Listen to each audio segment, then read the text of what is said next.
All new sounds a bit dramatic as you look at the new 2012 Civic, yet that's exactly what it is. One of the best-selling cars in the world has become perhaps rather unnoticeable. Let's drive the 2012 Civic EXL with nav and check the tech. An all-new Civic isn't like an all-new Mustang. These are conservative cars. Updates include a less doughy face up front, a rump that appears to have been taken from a Dodge Neon, an economy mode with a big green button, a new 5-inch information screen, and standard stability control to keep all of this right side up. First thing you notice when you get in the newly redesigned Civic is they've taken that Honda eyebrow dash to a new level, and I love it. Right in the center, a big digital speedometer. On the side of that, 2 segmented bars. It'll change color from either deep blue if you're driving like a pig, blue-green if you're not too heavy on the throttle, and green when you're driving like a Prius driver. On the left side is a segment gauge for fuel. On the right is your instantaneous MPG. Then you've got this new thing on the right, which is a completely new idea for Honda, this big LCD info gauge that ties into the left side controller here. Notice the theme, big and readable. The display, also the controller. This I button takes me through, I think, a combination of 3 screen positions. This one here, which is date and time. The next one, which is media. And the third one, which is kind of everything. Fuel economy, media, date and time, all rolled into one. That's the one I like. The same rocker lets you control your media. I can go track to track or station to station. If I hold the button down, it seeks the station. If I bump it once, it goes to my next preset. It's all very logical.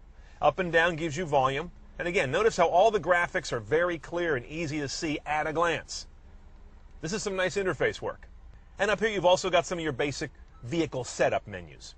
On the right-hand side of the wheel is a similar controller for cruise control, and then down here I've got my hands-free calling and my voice command button, which still remains kind of separate in a Honda, which never made any sense to me. This also doesn't make any sense. Why the hell do I have a huge tachometer in this car with an automatic?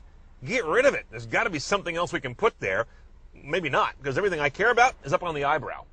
Over here's the economy button. This car has either a regular mode or push the green button, and you now have got a wimpy car. It tailors back all of its driving responses to encourage you to use less fuel. Here's something else I don't care about. This head unit. I'm tired of it. It's ancient. This is completely now at odds with the rest of the interface work Honda has done. This is the old school. The kind of crunchy graphics, the little tiny fiddly knobs, the small typography on the legends. This is like 2005, and this is 2011. This doesn't belong here anymore. The navigation system is entirely serviceable. It's just not any fun to deal with. You do have live traffic here under the little tiny information button. That'll show up as a list or on the map. Same dopey controller Honda's had for years, but I think it's actually gotten smaller. This little mushroom cap thing, what's the point in a car? Your optical disc is up here. And among your audio choices are that CD, AM, FM, XM radio, no HD radio. And I've also got my USB pigtail down here. Auxiliary analog is up here. And once I get a phone paired up, I have Bluetooth streaming as well as hands-free calling. Audio output is straightforward, 160 watt amp. That's it. No subs, no surround, and no factory choices for an upgrade, not even on this high-trim car.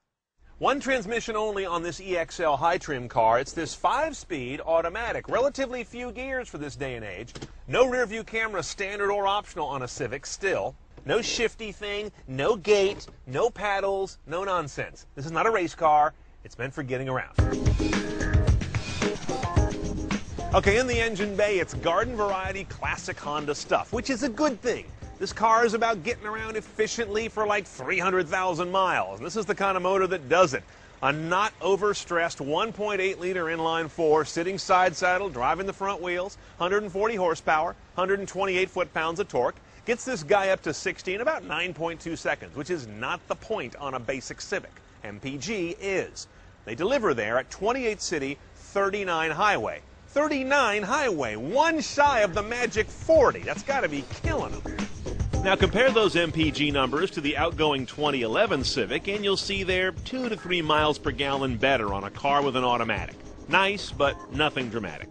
Okay, let's drive our eminently civilized Civic EXL. Again, high-trim car here. But most importantly, a Civic is a transportation device. The athleticism of this car isn't the point. You get a Civic Si for that. Now, as I mentioned, the 5-speed transmission would appear to be a liability on paper, And the economy button here is one of interest. So let's see how those two work together. The nearest thing you've got to a sport position is D3. If you do that, you kind of drop out of economy mode. The car automatically says you're not driving greenly. So I'll leave it in D, and I'll test it with and without this economy thing on. Here's an on-ramp. It's gutless with economy off. Let's put it on. Feels the same. I have to say, this car feels more gutless than past Civics I've driven. I wonder if it's part of a master change in their tuning to wring the most MPG out of the car. It's just got no snap at all. Okay, now at freeway speed with the economy button on, I definitely feel a difference in tip-in on the throttle if I was trying to pick up some speed or jump ahead into a lane. It definitely dials the response back from a car that's already kind of responseless. I would definitely test drive a 5-speed manual if you're amenable to that. The Civic is still a great everyday car with a refined ride and solid credentials. But the Ford Focus, the Hyundai Elantra, and even the stodgy Corolla make the Civic less and less of a standout. A 2012 Civic EXL is going to run you about $22,700 out the door with destination. This is the high trim model, of course. Option or non-nav. It adds $1,450, which is kind of cheap, but not cheap enough for that unit. I'm going to delete that and go aftermarket. Now, your other tech options, a dealer-installed remote start for $500. Oh, and by the way, the lower trim cars are available with a 5-speed manual. This guy's automatic only.